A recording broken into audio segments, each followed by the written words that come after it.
High students, math study with Chandan sir চ্যানেলে প্রত্যেকে স্বাগত জানাই। আজকে আমরা দ্বাদশ শ্রেণীর গণিতের ওপর মডেল কোশ্চেন পেপার নিয়ে আলোচনা করব। আজকে আমরা মডেল কোশ্চেন পেপার 1-এর কিছু বিশেষ কোশ্চেন নিয়ে আলোচনা করব।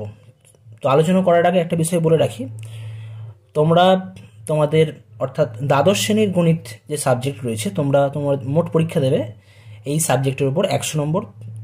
তার মধ্যে তোমাদের 20 নম্বর আছে প্রজেক্ট আর 80 নম্বর থিওরি পেপার আছে।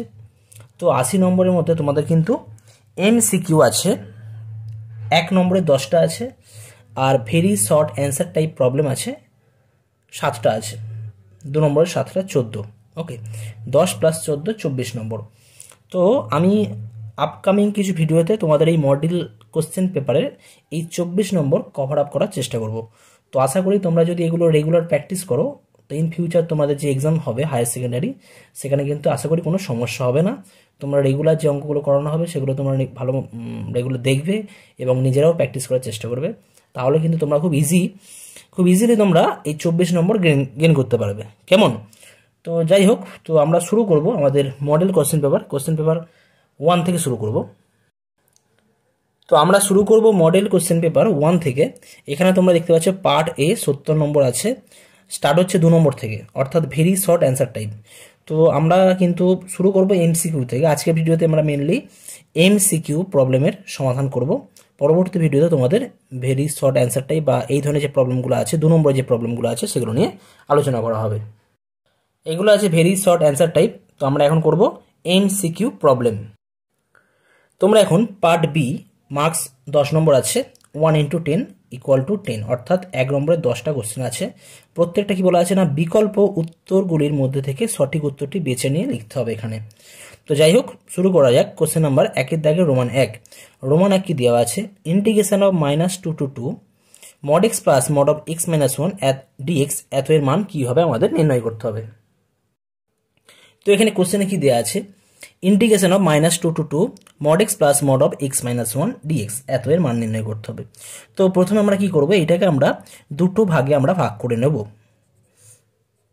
-2 to 2 mod x dx plus integration of -2 to 2 mod of x - 1 dx। ওকে, আচ্ছা, এখন mod x এর প্রপার্টি তোমরা জানো, x হয় কখন, যদি x এর ভ্যালু গ্রেটার দ্যান 0 হয়, আর -x হয় কখন, যদি x লেসার ইকুয়াল টু 0 হয়, তাই না? তো সেই হিসাবে আমরা -2 থেকে 2 -2 যদি এখানে 0 থাকে, এদিকে -2 থাকে, এখানে 2 থাকে, তো -2 to 2 যেটা আছে আমাদের বাস্তব সংখ্যা রেখা, এইটাকে আমরা দুটো পার্টে ভাগ করে নিয়েছি। একটা -2 to 0 আর একটা -0 to 2 করছি। করলে কি পাওয়া যাবে দেখো, -2 to 0 mod x dx plus 0 to 2 mod x dx। Just এটাকে আমরা ভেঙে লিখলাম প্লাস। আচ্ছা, এখন দেখুন এরপরে কি আছে, mod of x - 1। mod of x - 1টাকে যদি আমরা গুছিয়ে লিখি, ইকুয়াল টু কি হবে, x - 1 যখন x - 1 পজিটিভ হবে, অর্থাৎ যদি x গ্রেটার দ্যান 1 হয়, অর্থাৎ x এর ভ্যালু যদি 1-এর চেয়ে বড় হয়, তাহলে এর ভ্যালু কত হবে, x - 1 হবে। আর মাইনাস অফ x - 1 হবে কখন, যদি x - 1 লেস দ্যান 0 হয়। অর্থাৎ কখন হয় বললাম, আগেরটা বলেছিলাম mod x equal to x হবে যখন x গ্রেটার দ্যান 0, এবং -x হবে যখন x লেসার ইকুয়াল টু 0। সেই হিসেবে আমরা দুটো পার্টে ভাগ করে নিয়েছিলাম, -2 to 0 আর 0 to 2। এখন এইটাকে আমরা দেখছি mod of x - 1। তো mod of x - 1 সমান কি হয়, x - 1 হয় কখন হয়, যদি x - 1 গ্রেটার দ্যান 0, অর্থাৎ x - 1 যদি পজিটিভ হয়, তাহলে mod of x - 1 এর ভ্যালু হয়ে যাবে x - 1, অর্থাৎ যদি x এর ভ্যালু 1-এর চাইতে বড় হয়, তাহলে কি হয়, x - 1 হয়। আর যদি x - 1 এর ভ্যালু লেস দ্যান 0 হয়, তাহলে কি হয়ে যাবে, এর ভ্যালু হয়ে যাবে মাইনাস অফ x - 1, অর্থাৎ কি বলতে পারি, -x + 1 হবে কখন, যদি x less or equal to 0 হয়। এখানে এটা আমি ইকুয়াল টু এখানেও রাখতে পারি অথবা এইখানেও রাখতে পারি। কেমন? এটা 1 হবে। x এর ভ্যালু যদি 1 বা 1-এর চেয়ে ছোট হয়, তাহলে কত হবে, এটা -x + 1। তো সেই হিসাবে আমরা, তাহলে এখানে আমরা একই ব্রেক করছি, সেই হিসাবে -2 to আমাদের যেটা ছিল -2 to 2 ছিল, এটাকে আমরা একে ব্রেক করছি। এক কোথায় থাকবে, এখানে থাকবে। তো এখানে -2 1 আর 1 থেকে 2 দুটো পার্টে আমরা ব্রেক করে লিখছি এটাকে। কী হবে? Integration of -2 to 1 mod of x minus 1 dx plus integration of 1 to 2 mod of x minus 1 dx। এখন আমরা কি করব? জাস্ট এর ভ্যালুগুলো পুট করব। দেখো x এর ভ্যালু কি আছে? -2 to 0, -2 x এর ভ্যালু -2 to 0 মানে কি? -2 lesser equal to x lesser equal to 0, অর্থাৎ 0 হচ্ছে ছোট, x এর ভ্যালু 0 হচ্ছে ছোট। x এর ভ্যালু 0 হচ্ছে ছোট হলে mod x এর ভ্যালু কত হয়ে যায়? mod x এর ভ্যালু হয়ে যায় -x হয়ে যায়। তাহলে কি লিখবো আমরা? এটা -2 to 0 - x dx plus 0 to 2 mod x আছে, অর্থাৎ x এর ভ্যালু 0 থেকে বড়, 0 less than x less than 2, অর্থাৎ x এর ভ্যালু 0 চাইতে বড়। x এর ভ্যালু 0 চেয়ে যদি বড় হয় তাহলে mod x এর ভ্যালু কত হয়ে যায়? x হয়ে যায়। তাহলে আমরা এখানে লিখবো x dx plus integration of -2 to 1। x এর ভ্যালু কি এখানে কি দেওয়া আছে? x এর ভ্যালু -2 থেকে 1 এর মধ্যে আছে, -2 less than x less than 1 বলতে পারি এখানে, অর্থাৎ x এর ভ্যালু কি আছে? 1 এর চেয়ে ছোট আছে এখানে। x এর ভ্যালু যদি 1 এর চেয়ে ছোট হয়ে যায় তাহলে কি হয়? x এর ভ্যালু 1 এর চেয়ে ছোট হলে আমরা কি জানি? -x + 1 হয়। তাহলে আমরা এখানে পুট করব -x + 1 এত dx, right? Plus integration of, এটা কি লিখতে পারি? 1 to 2 mod of x - 1 রয়েছে, x এর ভ্যালু 1 এর চেয়ে বড়, 1 থেকে 2 এর মধ্যে আছে। এখানে আমরা লিখতে পারি, এখানে লিখছি আমি 1 less than x laser equal to 2। তো x এর ভ্যালু 1 এর চেয়ে বড়, x এর ভ্যালু যদি 1 এর চেয়ে বড় হয় তাহলে mod of x - 1 এর ভ্যালু হয় আমাদের x - 1 dx। ওকে, এখন আমরা এখান থেকে সিম্পলের ভ্যালুগুলো আমরা বার করতে পারবো। কত হবে? প্রথমেরটা x²/2। তো এখান থেকে আমরা কি পাচ্ছি? -x এর যদি আমরা ইন্টিগ্রেশন করি কি পাবো? -x²/2। একইভাবে x এর ইন্টিগ্রেশন করলে x²/2, -x এর জন্য -x²/2 আর 1 এর জন্য পাবো x পাবো। এখান থেকে পাবো x²/2 - x পাবো। আর লিমিটগুলো আমরা 1 to 2 করেছি, এখানে -2 to 1 করা হয়েছে, এখানে 0 to 2 আর এখানে -2 to 0। এরপরে জাস্ট আমরা ভ্যালুগুলো পুট করলে কিন্তু আমরা অ্যান্সার পেয়ে যাব। তো এখন যদি তোমরা এখানে সিম্পল জাস্ট ভ্যালুগুলো পুট করো, x এর জায়গায় 0, x এর জায়গায় একবার -2 বসিয়ে যদি ক্যালকুলেশন করো, এই ক্যালকুলেশন তোমরা সিম্পল করতে পারবে, করলে তোমরা অ্যান্সার পাবে কিন্তু 9 পাবে। অর্থাৎ আমাদের যে অপশান দেওয়া ছিল তার মধ্যে অপশান বি এখানে সঠিক অ্যান্সার হয়ে যাচ্ছে। কেমন? নেক্সট আসা যাক কোশ্চেন নাম্বার রোমান টু কি দেওয়া আছে? x plus dy dx whole to the power 6 টোটালটার whole to the power 7/5 equal to b times d3y dx3 অবকল সমীকরণে ক্রম ও মাত্রা কত হবে নির্ণয় করতে হবে। তো এখানে এই প্রবলেমের ক্ষেত্রে একটা জিনিস তোমরা মনে রাখবে, যখন যখন আমাদের ফ্র্যাকশন দেওয়া থাকবে বা কোনো মূলদ সংখ্যা দেওয়া থাকবে p/q আকারে, তখন কিন্তু আমরা কী করব? এই পাওয়ারগুলোকে কোনো একটা ইন্টিজারে রাখার চেষ্টা করব, পূর্ণ সংখ্যায় রাখার চেষ্টা করব সবসময়। অর্থাৎ 7/5 এদিকে 7 এদিকে 5 এইভাবে রাখার চেষ্টা করব। কেমন? আর এখানে কিন্তু বিটা কিন্তু একটা কনস্ট্যান্ট আছে, বি কি আছে? একটা কনস্ট্যান্ট আছে। তো ক্রম বা মাত্রা নির্ণয় করার সময় আমরা সবসময় চেষ্টা করব যে আমাদের অর্ডারগুলো দেওয়া থাকবে, এখানে dy dx first order, d3 dy third order, এদের ডিগ্রিগুলোকে আমরা সবসময় পূর্ণ সংখ্যায় বা ইন্টিজারে রাখার চেষ্টা করব। কেমন? তো সেই হিসাবে যদি আমরা কি করব, উভয় পক্ষে লেফট হ্যান্ড সাইড এবং রাইট হ্যান্ড সাইড উভয় পক্ষে আমরা পাওয়ারে 5 করছি, বা ফিফথ পাওয়ার করা হচ্ছে, এখানে ফিফথ পাওয়ার করা হচ্ছে। করলে কি পাবো? x plus dy dx whole to the power 6 whole to the power 7/5 into 5 হবে। পাওয়ারে আমরা ফিফথ করছি বা ফিফথ পাওয়ার নেওয়া হচ্ছে। আর রাইট হ্যান্ড সাইডে কী পাবো? B times d3y dx3 whole to the power 5। তাহলে এখান থেকে কী হয়ে যাচ্ছে? এখান থেকে 5 ক্যান্সেল হয়ে যাবে, পরে থাকবে x plus dy dx whole to the power 6 টোটালটা whole to the power 7 equal to b to the power 5 d3y dx3 whole to the power 5। ঠিক আছে? তাহলে এখন পরিষ্কার বুঝতে পারছি এই যে ইকুয়েশান, ডিফারেন্সিয়াল ইকুয়েশান রয়েছে, এর হাইয়েস্ট অর্ডার কত আছে? হাইয়েস্ট অর্ডার আছে আমাদের 3, এটা ফার্স্ট অর্ডার, এটা থার্ড অর্ডার। তাহলে এখানে অর্ডার বা ক্রম কত হয়ে যাবে? ক্রম হয়ে যাবে আমাদের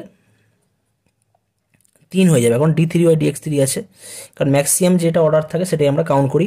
আর কি দেখি? ম্যাক্সিমাম অর্ডার যে রয়েছে তার যে ডিগ্রি যেটা আছে বা পাওয়ার যেটা আছে, maximum order third degree, 10 degree পাওয়ারে কত আছে? 5 আছে। তাহলে এটা কি হয়ে যাবে? এর ডিগ্রি বা মাত্রা হয়ে যাবে। মাত্রা কত হবে? 5 হবে। তাহলে কি পাচ্ছি, অর্ডার কত, অর্ডার বা ক্রম হচ্ছে 3 আর মাত্রা বা ডিগ্রি হচ্ছে আমাদের 5। তাহলে অপশানগুলোর মধ্যে এখানে অপশান ডি সঠিক অ্যান্সার হয়ে যাচ্ছে। নেক্সট আসছি question number roman 3। Question number roman 3 কি দেওয়া আছে, বিপ্রতিসম ম্যাট্রিক্সের বিপরীত ম্যাট্রিক্স হলো অপশান এ বিপ্রতিসম ম্যাট্রিক্স, অপশান বি প্রতিসম ম্যাট্রিক্স, অপশান সি বর্গ ম্যাট্রিক্স, অপশান ডি এদের কোনোটি নয়।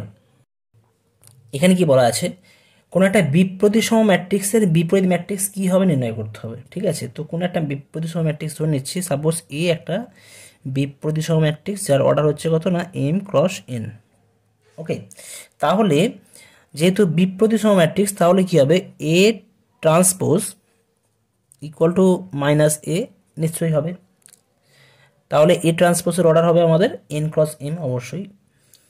এখন কোশ্চেনে বলা আছে এই বিপ্রতিসম ম্যাট্রিক্সের বিপরীত ম্যাট্রিক্স, তো এ হচ্ছে বিপ্রতিসম ম্যাট্রিক্স, এর বিপরীত ম্যাট্রিক্স কী হবে, এ ইনভার্স ইকুয়াল টু আমরা বি ধরে নিচ্ছি। ওকে, এখন আমরা এই বি ম্যাট্রিক্সের প্রকৃতি কী হবে সেটা আমরা যাচাই করব, কেমন। ওকে, তো দেখা যাক বি ট্রান্সপোজ যদি আমরা নিই, বি ট্রান্সপোজ মানে কত হবে, এ ইনভার্স হোল ট্রান্সপোজ। আর আমরা জানি ইনভার্স আর ট্রান্সপোজ একে অপরের সাথে ইন্টারচেঞ্জ করা যায়, তো সেই হিসেবে আমরা লিখতে পারি A transpose whole to the power -1। আচ্ছা, এ ট্রান্সপোজ মানে আমরা কি পেয়েছিলাম, একটু আগে মাইনাস এ পেয়েছিলাম, তাহলে কথা হবে minus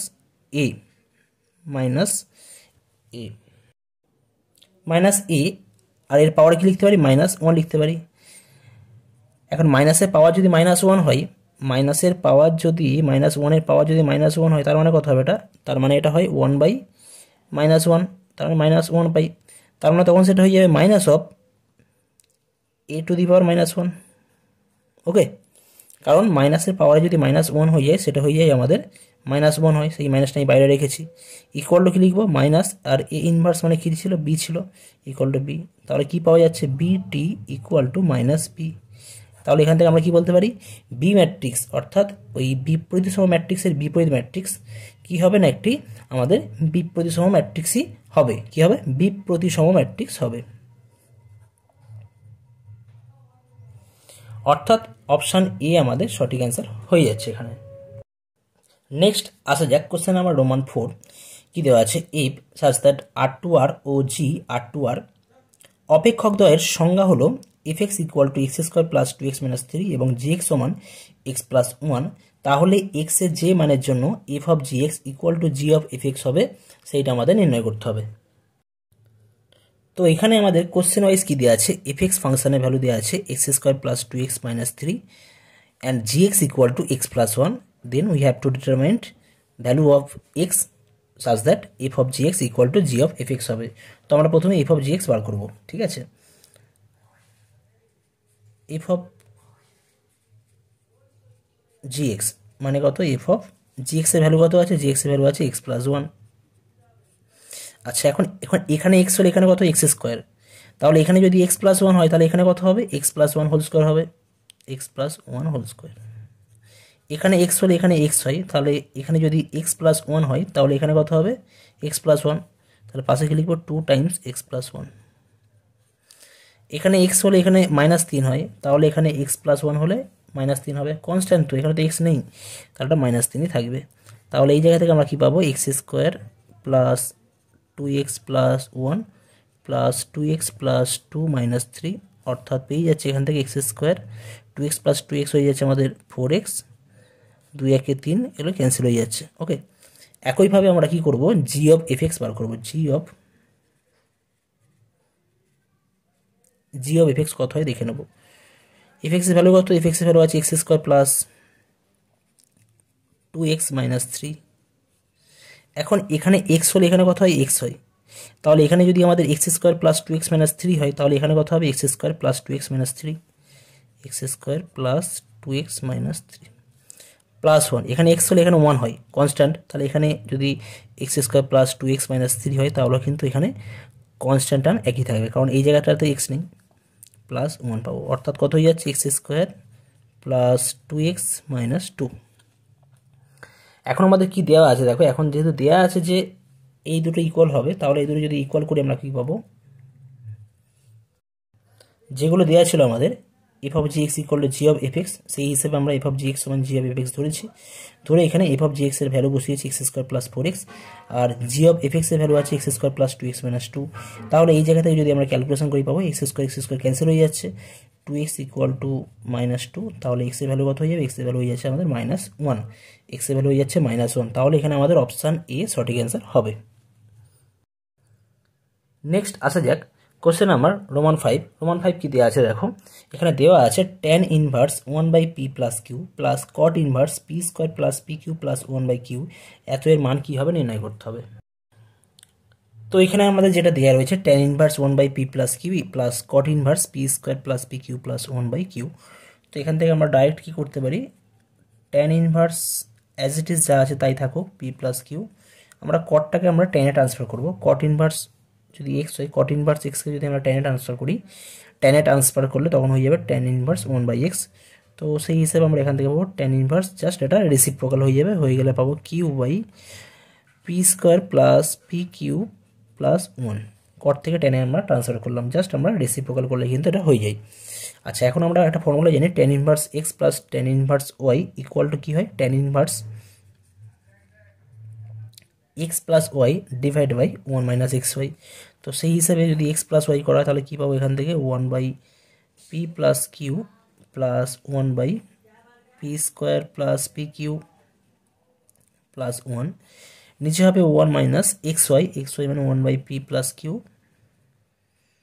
into one by P square plus P Q plus one, এটা আমরা পাবো।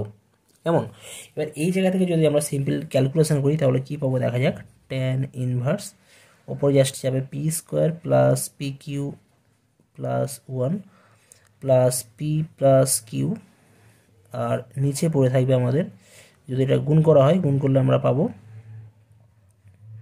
P plus Q into P square plus P Q plus one minus one, এটা পড়ে থাকবে, আর নিচের টার্মগুলো ক্যান্সেল হয়ে যাবে, p plus Q into P square plus P Q plus one, এটা হচ্ছে আমাদের লসাগু হবে।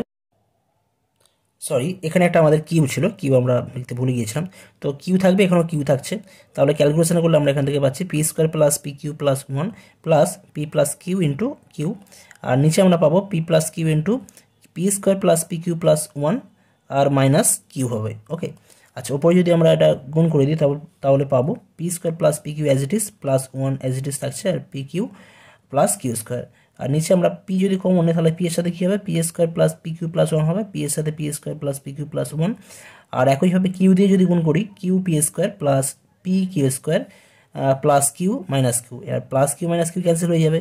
এবার এই সমস্ত জায়গা থেকে যদি আমরা পি কমন নিই, পি কমন নিলে এখানে পড়ে থাকে P square plus two P Q plus Q square plus one, আর উপরে সেম টার্ম থাকবে P square plus two P Q plus Q square plus one. এবার এই দুটো জায়গায় যদি আমরা ক্যান্সেল করে দিই তাহলে কী পড়ে থাকবে, জাস্ট পি পড়ে থাকছে ওয়ান বাই পি, অর্থাৎ আমরা পাচ্ছি tan inverse one by p, আর tan inverse one by p মানে কি লিখতে পারি আমরা, এটাকে কট ইনভার্স পি লিখতে পারি। তাহলে আমাদের যে অপশানগুলো দেওয়া রয়েছে সেখান থেকে আমরা বলতে পারি অপশান সি এখানে সঠিক অ্যান্সার হয়ে যাচ্ছে। নেক্সট আসে যাক কোশ্চেন নাম্বার রোমান সিক্স কি দেওয়া আছে দেখো, এন সংখ্যক প্রচেষ্টা বিশিষ্ট একটি দ্বিপদ বিভাজনের মধ্যক ও প্রমাণ বিচ্যুতি যথাক্রমে 4 ও √2 হলে এন এর মান কত হবে নির্ণয় করতে হবে। তো এখানে কোশ্চেন ওয়াইজ আমাদের কি দেওয়া আছে, কোশ্চেন ওয়াইজ দেওয়া আছে আমাদের দ্বিপদ বিভাজনের মধ্যক আছে কত 4। আমরা জানি যদি কোনো দ্বিপদ বিভাজনকে যদি আমরা এন বার প্রচেষ্টার থ্রু দিয়ে করা হয় সেক্ষেত্রে, এবং যদি সাফল্য যদি পি দ্বারা সাফল্যকে আমরা পি, আর অসাফল্য বা সাফল্য না হওয়ার ঘটনা যদি আমরা কিউ দ্বারা নোটেশন ইউজ করে থাকি, বা তার প্রবাবিলিটি যদি পি আর কিউ দ্বারা ইউজ হয়, তাহলে আমরা জানি এনপি অর্থাৎ মধ্যক ইকুয়াল টু কত হয়ে যায় 4 দিয়ে আছে এটা, আর প্রমাণ বিচ্যুতি বা স্ট্যান্ডার্ড ডেভিয়েশন যেটা আছে বা সম্যক পার্থক্য সেটা হচ্ছে আমাদের রুট এনপি কিউ এর মান দেওয়া আছে √2। ঠিক আছে, তো এই জায়গা থেকে আমরা এন এর মানটা বার করব। তো এই জায়গা থেকে বলতে পারি এনপি কিউ ইকুয়াল টু কত হবে 2 হবে, তাহলে এনপি কিউকে যদি আমরা এনপি দিয়ে ভাগ করি তাহলে কিউ এর মান কত হয়ে যাচ্ছে, কিউ এর মান হয়ে যাচ্ছে হাফ, কিউ এর মান হাফ হয়ে যাচ্ছে। আর আমরা জানি কিউ এর মান যদি হাফ হয়, আর পি আর কিউ এর মধ্যে একটা সম্পর্ক আছে p plus q equal to 1 হয়, তাহলে কিউ যদি হাফ হয় তাহলে পি কত হয়ে যাবে, পিও হাফ হবে। তাহলে পি এর মান হাফ আমরা যদি এখানে পুট করি তাহলে কি পাবো, n টাইমস 1/2 ইকুয়াল টু 4, তাহলে n ইকুয়াল টু হয়ে যাবে 8, অর্থাৎ এন এর মান কত হয়ে যাচ্ছে 8 হয়ে যাচ্ছে। তাহলে আমাদের যে অপশান দেওয়া আছে তার মধ্যে কিন্তু অপশান সি এখানে সঠিক অ্যান্সার হচ্ছে। নেক্সট আসছি কোশ্চেন নাম্বার রোমান 6 কি দেওয়া আছে, এ ও বি দুটি স্বাধীন ঘটনা অর্থাৎ independent, probability of A equal to 1/3 আর probability of A intersection B 1/6 হয়, তাহলে probability of A complement intersection B complement কত হবে আমাদের নির্ণয় করতে হবে। তো এখানে কি বলা আছে, দুটো ঘটনা এ ও বি পরস্পর স্বাধীন। তো আমরা জানি দুটি ঘটনা যদি পরস্পর স্বাধীন বা ইন্ডিপেন্ডেন্ট হয় তাহলে কি হয়, probability of A intersection B equal to কী হয় না probability of A into probability of B, এটা হয়ে যায়।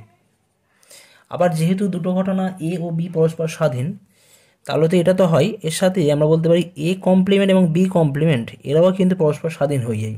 এরাও পরস্পর স্বাধীন কেন, এ ও বি যদি স্বাধীন হয় তাহলে এই দুটো ঘটনা কিন্তু পরস্পর স্বাধীন হয়। এবং সেই জায়গা থেকে আমরা বলতে পারি যে probability of A complement intersection B complement equal to কী হয়, probability of A complement into probability of B complement হয়। কেমন? আচ্ছা, এখন তো এখান থেকে আমরা কি পাবো, দেখো এর ভ্যালু দেওয়া আছে আমাদের কত 1/6 দেওয়া আছে, আর প্রবাবিলিটি অফ এ ভ্যালু দেওয়া আছে কত 1/3, আর প্রবাবিলিটি অফ বি এখানে আমি জাস্ট বসিয়ে দিলাম। তাহলে এই জায়গা থেকে পাবো আমরা 1/2 হয়ে যাবে এটা প্রবাবিলিটি অফ বি। আচ্ছা, প্রবাবিলিটি অফ বি যদি 1/2 হয় তাহলে বলতে পারি প্রবাবিলিটি অফ বি কমপ্লিমেন্ট এটা কত হয়ে যাবে 1 মাইনাস প্রবাবিলিটি অফ এ, এটা তোমরা জানো, তাহলে 1 minus half equal to half হবে। আর probability of A complement equal to 1 minus probability of A equal to 1 minus probability of এর ভ্যালু কত 1/3, তাহলে এটা 2/3 হয়ে যাচ্ছে। তাহলে প্রবাবিলিটি অফ এ কমপ্লিমেন্ট হচ্ছে আমাদের 2/3 আর probability of B complement half. Just ভ্যালুগুলো এখানে পুট করে দেবো, 2/3 ইন্টু 1/3 1/2, তাহলে 1/3। তাহলে probability of A complement intersection B কমপ্লিমেন্টের ভ্যালু হয়ে যাচ্ছে কত 1/3, অর্থাৎ আমাদের যে অপশান আছে তার মধ্যে অপশান সি এখানে সঠিক অ্যান্সার হয়ে যাচ্ছে। নেক্সট আসছি কোশ্চেন নাম্বার রোমান 8 কি দেওয়া আছে, x minus 5/7 equal to y plus 2/-5 equal to z/1 ও x/1 equal to y/2 equal to z/3 সরলরেখা দুটির মধ্যে কোণের মান কত হবে নির্ণয় করতে হবে। তো এখানে আমাদের দুটি সরলরেখা দেওয়া আছে এবং তাদের মধ্যবর্তী কোণ নির্ণয় করতে হবে। তো আমরা একটা ফর্মুলা জানি যে দুটো সরলরেখার দিক অনুপাত যথাক্রমে a1 b1 c1 এবং a2 b2 c2 হলে তাদের মধ্যবর্তী কোণ যদি থিটা হয় তাহলে cos থিটা ইকুয়াল কি ফর্মুলা হয় a1 a2 plus b1 b2 plus c1 c2 by root over of a1 square plus a2 b1 square plus c1 square আর into root over of a2 square plus b2 square plus c2 square. এখানে a1 b1 c1 a2 b2 c2 just ভ্যালুগুলো put করলে আমরা কী পাবো, a1 a2 কত আছে 7 into 1 plus minus 5 into 2 plus 1 into 3, আর নিচে রুটের মধ্যে হবে, এটা ক্যালকুলেশন করলে তোমরা পাবে 7 স্কোয়ার 49 প্লাস মাইনাস 5 স্কোয়ার করলে 25 প্লাস 1, আর একইভাবে এখান থেকে পাবো আমরা 1 প্লাস 4 প্লাস 9, তাহলে এই জায়গা থেকে আমরা পাচ্ছি কত না 7 3 10, ওপর থেকে 0 হয়ে যাচ্ছে, টোটালি 0 হয়ে যাবে, অর্থাৎ cos থিটা 0 হয়ে যাচ্ছে। cos থিটা 0 মানে কত জানো তোমরা, cos থিটা 0 হয় যদি থিটা ভ্যালু আমাদের π/2 হয়ে যায়। ঠিক আছে, তাহলে ওই দুটো সরলরেখার মধ্যবর্তী কোণ হয়ে যাচ্ছে কত না π/2, অর্থাৎ আমাদের যে অপশানগুলো দেওয়া ছিল তার মধ্যে অপশান সি এখানে সঠিক অ্যান্সার হবে। নেক্সট আসছি কোশ্চেন নাম্বার রোমান 9 কি দেওয়া আছে, f(x equal to x cube অপেক্ষকটি প্রদত্ত কোন বিস্তারে বর্ধিষ্ণু, কোন বিস্তারে বর্ধিষ্ণু হবে সেটা আমাদের চেক করে দেখতে হবে। এখানে আমাদের ফাংশন কি দেওয়া আছে, f(x equal to x cube দেওয়া আছে, কখন ফাংশনটি বা অপেক্ষকটি বর্ধিষ্ণু হবে সেটা আমাদের নির্ণয় করতে হবে, বা কোন বিস্তারে বর্ধিষ্ণু হবে। তো বর্ধিষ্ণু কখন হয় আমরা জানি, যদি f(x গ্রেটার দ্যান 0 হয় বা ইনক্রিজিং হয়, অ্যাকচুয়ালি এখানে স্ট্রিক্টলি ইনক্রিজিং আমরা বলতে পারি। তো যাই হোক, তো আমরা হচ্ছে f(x গ্রেটার দ্যান 0 হবে, কোন বিস্তারে হবে সেটা আমাদের চেক করতে হবে। তো ডেরিভেটিভ করলে আমরা কী পাবো, ডেরিভেটিভ যদি আমরা ফার্স্ট অর্ডার ডেরিভেটিভ করি f(x)কে তাহলে পাবো 3x²। ওকে, এখন 3x² তাহলে বর্ধিষ্ণু হতে গেলে কী হতে হবে না, f(x গ্রেটার দ্যান 0), অর্থাৎ এখান থেকে কী বলতে পারি 3x² গ্রেটার দ্যান 0 হতে হবে, অর্থাৎ x² কী হবে না গ্রেটার দ্যান 0 হবে।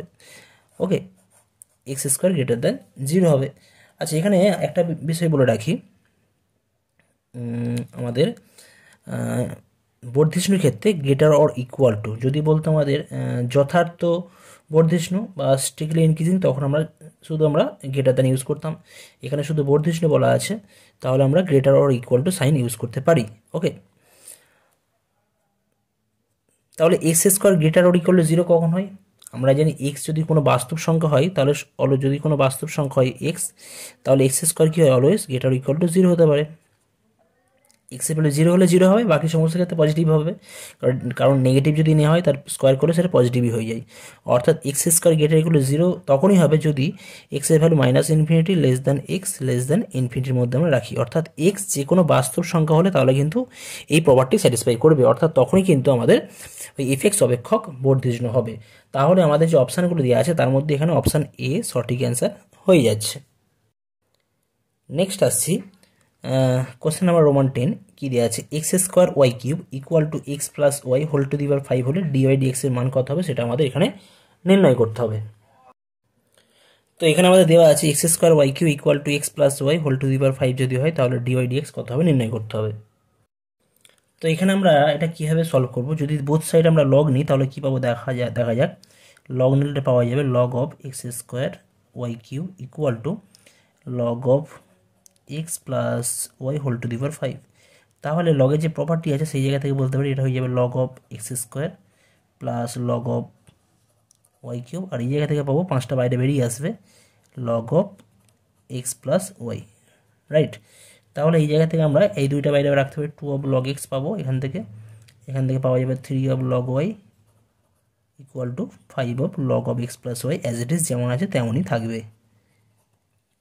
এখন আমরা যদি বোথ সাইড এক্সের সাপেক্ষে লগারিদম ডেরিভেটিভ করি, বোথ সাইড যদি আমরা এক্সের সাপেক্ষে অবকলন করি তাহলে কি পাবো? 2/x পাবো এখান থেকে পাওয়া যাবে 3/y, পাশে আমরা পাবো ডিওয়াই ডিএক্সকে আমরা সংক্ষেপে y1 লিখছি, আর ডিওয়াই ডিএক্সকে আমি সংক্ষেপে এখানে y1 ইউজ করছি, রাইট? আর এখানে পাবো আমরা 5 টাইমস 1/x প্লাস ওয়াই, এরপরে এক্স প্লাস ওয়াইকে যদি আমরা অবকলন করি তাহলে পাওয়া যাবে 1 প্লাস y1 পাবো, কেমন? তো এই জায়গা থেকে যদি আমরা সিম্পলিফাই করি, এখান থেকে জাস্ট আমরা লসাগু পাবো এক্স ওয়াই, এখান থেকে তো এক্স প্লাস ওয়াই আছে, তো সেই জায়গা থেকে সিম্পলিফাই করলে জাস্ট যদি কোনাকুনি আমরা গুণ করি এক্স প্লাস ওয়াই, আর ডান দিকে আমরা এক্স ওয়াই দিয়ে গুণ করে দিই তাহলে পাওয়া যাবে 5xy প্লাস 5xy y1। এই জায়গা থেকে সিম্পলিফাই করলে আমরা পাবো y1 Times 3x square minus 2xy equal to 3xy minus 2y square. তাহলে এখান থেকে বলতে পারি y1 ইকুয়াল টু, এখান থেকে যদি আমরা y কমন নিই তাহলে পাবো 3x মাইনাস 2y, আর এখান থেকে যদি আমরা x কমন নিই তাহলে সেই জায়গা থেকে পাওয়া যাবে 3x মাইনাস 2y।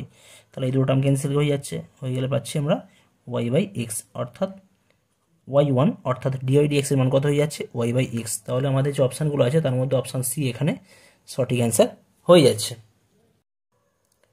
তো আজকের ভিডিওতে আমি এই পর্যন্তই করলাম। পরবর্তী ভিডিওতে মডেল কোশ্চেন পেপার 1-এর যে আমাদের পার্ট এর যে একের দাগে যে সমস্ত কোশ্চেনগুলো আছে, অর্থাৎ VSA type very short answer type যে প্রবলেমগুলো থাকবে সেই সমস্ত প্রবলেমের সমাধান করা হবে। ওকে, থ্যাংক ইউ সো মাচ।